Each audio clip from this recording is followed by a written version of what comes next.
Per quanto tempo sarai ai domiciliari ed è stato notificato? Marco Pavan si concede un po' d'aria e una sigaretta nel giardino di casa. L'operaio trentenne originario di Scorzè, da qualche anno trasferitosi con i genitori a Torreselle di Piombino Dese, nel Padovano, è ai domiciliari perché ritenuto dagli inquirenti uno degli uomini operativi affiliati all'associazione eversiva Avanguardia Ordinovista.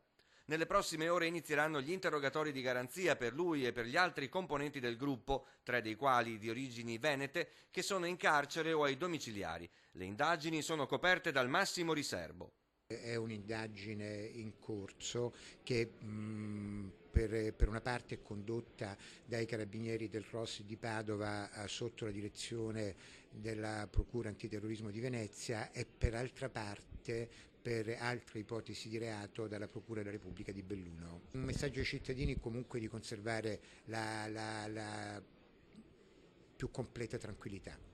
Tranquillità che sull'arresto di Marco Pavan si sente di condividere anche il sindaco di Piombino Dese. Lo consideriamo un caso isolato per cui non si avverte un pericolo di qualcosa di radicato, di diffuso insomma, nel territorio. È un caso isolato.